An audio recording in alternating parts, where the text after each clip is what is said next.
My name's Wayne MacKay, and in my Canada, we would have governments that truly respect the values that are traditionally Canadian values and the importance of things like community, respect, and empathy.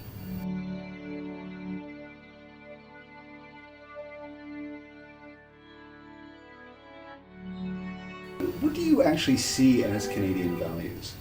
One Canadian value that we really appreciate, I think, is a certain balance, that Canadians are seen as balanced compared to, say, Americans or some others, whether it's fair or not, and sort of moderation, that we're not particularly big on extremes. We like moderation.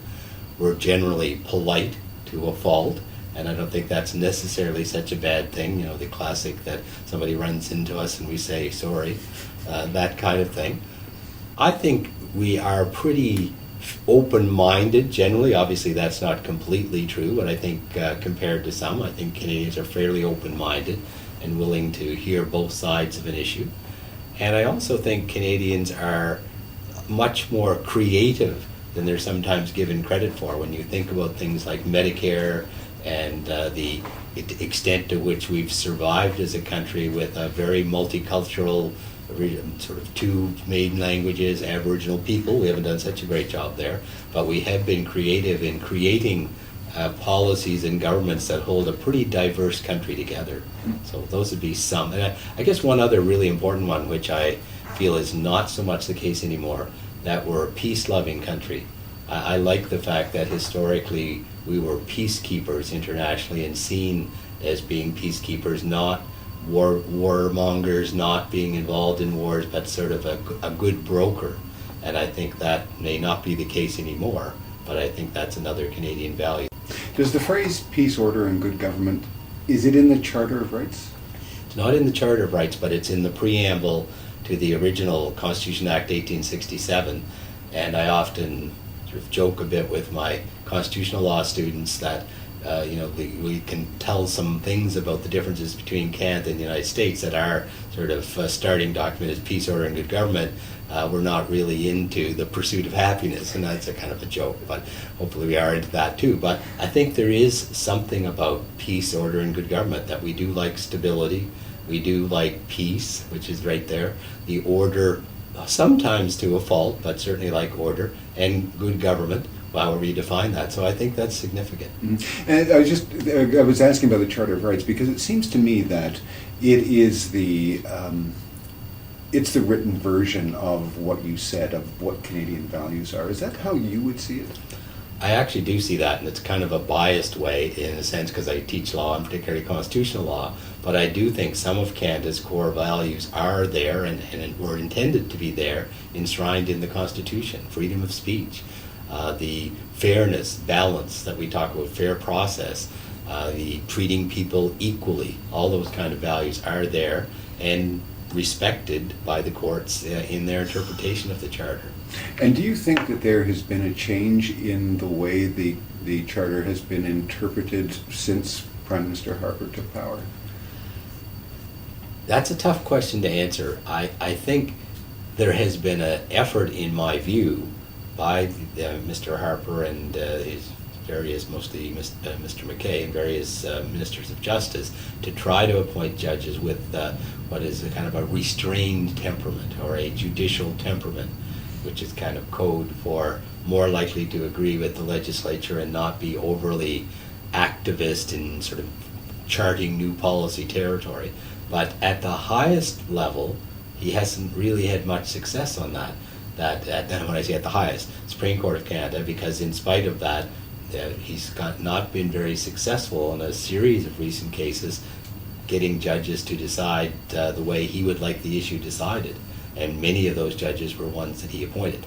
However, at the lower court levels, beyond that, courts of appeal, Supreme Courts, there I think, and that's really important because a lot more happens there has been an impact, I think, where judges who are a bit more cautious, a bit more inclined to be deferential to the legislature are becoming more the norm.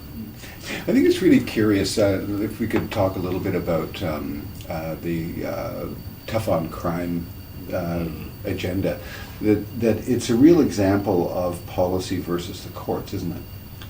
It is. I mean, it's an example of a political agenda, which they've been very clear about, being tough on crime, setting minimum sentences on all kinds of issues like drugs and so on. But the court insisting, as their role, to say, well, that's fine, but you have to be in line with the Constitution. And I think for sort of a general audience, that's an important point. The legislature is supreme, whatever they say, except they have to operate within the constitutional framework.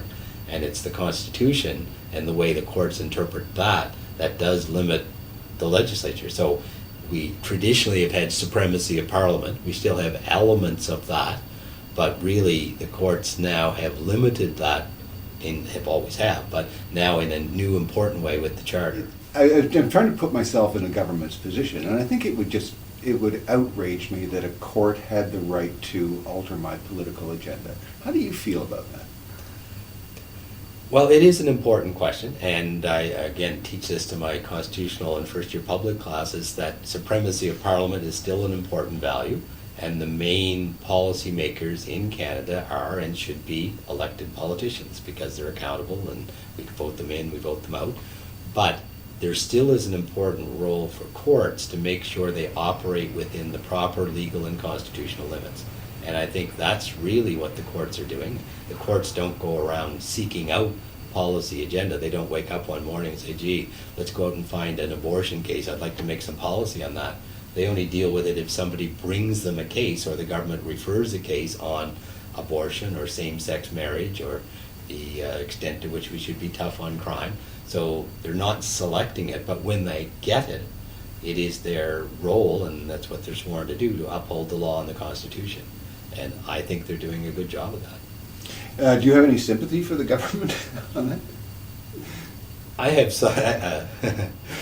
have sympathy for governments to some extent in that it must be frustrating to be in a situation where they're putting forward a policy, and a policy that a lot of, maybe the majority of their electorate would agree with, and the courts are not allowing them to do it because they don't have to worry about majority view, but their view is that it's not constitutional. And it is part of the role of the courts and the legislature, in my opinion, but to represent minority interests as well. So that, just using, say, tough on crime, my guess would be that there are a lot of people who agree with that yes, we need to be tougher on crime. Criminals get off too easily. The system is too focused on the rights of the accused. What about the rights of the victims? And that's certainly, and those are all fair points. And victims do have to be protected, but they still have to do it within a system that is set by law and set by the Constitution. And that's where the courts come in and say, no, you can't do that. So I'm sure that's frustrating, but it is important that we live in a rule of law. What do you make of the challenges that the Prime Minister, that the Conservative Party has made to the values through things such as the tough on crime agenda? And there's a bunch of losses that he's had. What do you make of where he wants to take the country? Well, that's the really concerning part. For me personally, I think it would appear, and I know this is kind of cliche, but he seems to be taking the country more towards a sort of Reagan version of the United States or a Thatcher version of Britain or somewhere in between, and changing core values, like we talked earlier about peacekeeping and a peaceful country, but yet we spend much more money celebrating the War of 1812 and putting up controversial monuments in parks about issues around that than we do on peacekeeping or other kinds of things. So that's one really important area. I think another, which is not unique to the current government, to be fair, but we are greatly concentrating authority in the Prime Minister and the Prime Minister's office. I mean, I think that from a democracy and Canadian constitutional point of view should be one of the major concerns that we should have, is that we are much more like a kind of presidential system. In fact, we're worse than the United States in that regard, in that so many decisions come from the Prime Minister's office, not even from Cabinet, but from the Prime Minister's office. And that's part of what played out in the Senate scandal and the Duffy thing and so on, that not just, yes, the expense scandal in itself is problematic, but it's very clear that they were taking direction from the Prime Minister's office. And the Senate's supposed to be separate from that. Parliament is supposed to be separate from that. And can the court system do anything to mitigate that? Well, I think they can. And again, outside even the more typical charter stuff, that the parliamentary process includes things like responsible government, that those who make the decisions need to be accountable to Parliament, so that when the Prime Minister or cabinet ministers make a decision, their responsibility is to get that through and get it approved in Parliament. Now we know, because of the party system, that becomes automatic. But if it gets too far off the rails, then maybe that's not consistent with our original 1867 Constitution. Now they haven't gone that far yet, but they might. And I mean, even on things like the PMO's office doing things that are not part of their mandate and not appropriate, then they can sanction that in the same way that the court sanctioned then Prime Minister or Premier of Quebec, Mr. Duplessis, who thought he could do, I'm Maurice Duplessis, I can do what I want. And maybe this in current one, I'm Stephen Harper, I can do what I want, but you can't actually. I just have one more question for you. And are you concerned about the potential loss of core Canadian values with the current government? Absolutely.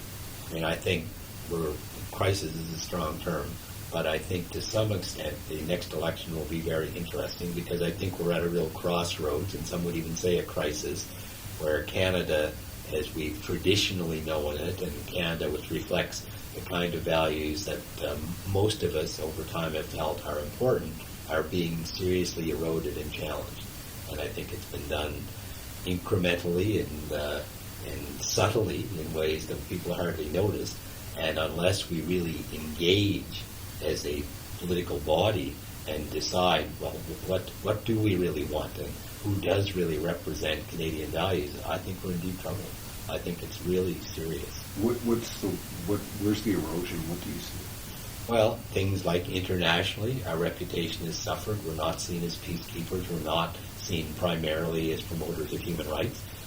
Canada, as we speak, is being reviewed by the UN Human Rights Committee on our treatment of Aboriginal people and the new anti-terrorism legislation as possible human rights violations, where Canada's not normally seen that way. I think that we're not as sort of polite and balanced as we used to be. We're somewhat more polarized, or we're heading in that direction. There's the pro-government and the anti-government. You're with us or you're against us, almost in George Bush kind of style. I think our politics have become much more like the American sort of presidential system, and very much the leader focus as opposed to parliamentary. I think that this is not unique, but a loss of small communities. We're very centralized, and sort of the priority is on focusing on large corporations, larger cities, and what about small rural communities and the value of that. So I think those are all some of the values that are being challenged.